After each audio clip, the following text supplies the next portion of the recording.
Meanwhile, former President Trump was in the swing state of Michigan yesterday, speaking with auto workers. He talked about the ongoing strike while appearing at a non-union facility.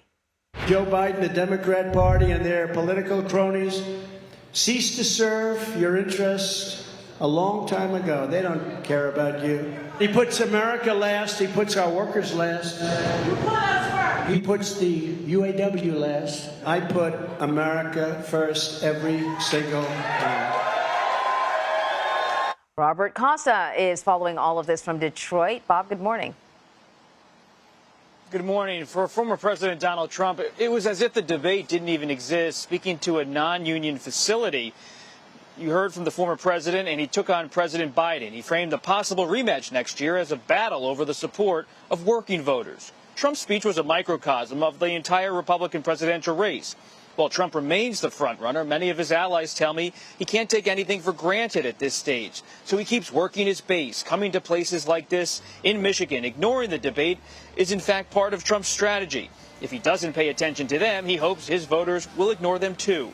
While Trump is framing his 2024 message as a revival of his 2016 message, taking on China and the Democrats, this is really a race about one former president versus a current president, looking ahead to a possible rematch next year. These are insiders in American politics, and at the same time, they're trying to make a real appeal to Americans who feel like outsiders.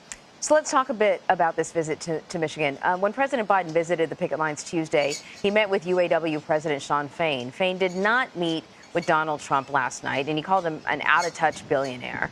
I'm curious about the reception that Donald Trump got when he did arrive. I know, as I understand it, or what I thought actually, was that some of the people in the room were retired auto workers. Were there current auto workers there in the room as well? And how did they take to what he was saying? There were some people who work in the automobile industry who were at that event. There were some retirees. There were some suburban people from Detroit, Macomb County. This was a Trump crowd, a lot of MAGA hats, and they were pretty much his diehard supporters. They were there to show him support. It was a bit of a smaller venue for former President Trump. We often see him in arena settings. But this is about working people, whether they're union members or not, showing Trump, as the former president tries to win this nomination, that they're part of his core coalition. But Trump was also speaking to people who weren't there. He was speaking to union members who were on the picket line. We've spoken to so many of them in recent days here in the Detroit area. They're feeling economic pain. When you're on strike, you're not making the money you usually make. You have to really live off the land. It's very difficult for people, for families. And so Trump was trying to say to them, Joe Biden, as president of the United States, is not doing enough. And this is really, as I said, a microcosm of the entire race.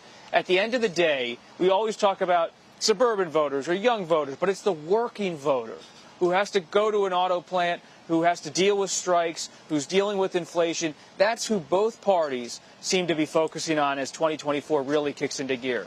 Yeah, and Donald Trump has been pretty successful, obviously, at kind of, with that messaging that he's going to fight for the working man. But he was also really critical of union leaders here. And I wonder, because as I understand it, the current union leadership, they are popular. Some of the things that they are asking for from the automakers are significantly better than what the union has received during past negotiations. So explain this to me. Does this work? I'm here for the common man, but, your union leaders, they're not here for you at all. We'll have to see. The negotiations remain ongoing, so the nuances of all of those discussions are going to play out in the coming weeks and months. Some on the picket line told us yesterday they would really like to see a quick resolution. But you see, for so many decades now, Anne-Marie, that there has been a battle over working voters in this country. Who has people's back? Who's speaking out for them? Think about Michigan, the famous Reagan Democrats from the 1980 election, when working Democrats in the industrial Midwest decided to move from the Democratic Party toward Ronald Reagan and the Republican Party. It was in part a response to cultural issues and the Republicans' embrace of conservative positions on that front. It was also a response to what was happening with inflation, with trade and global trade policy. you're seeing some of those currents again because you have in President Biden someone who claims to be the most pro-union president in history, someone who took a historic walk along the picket line, competing against someone who, as a Republican, said he connected the party again to working voters in the same way President Reagan did. So the past is really part of the present as we look ahead. That's interesting. Bob Costa, thank you very much.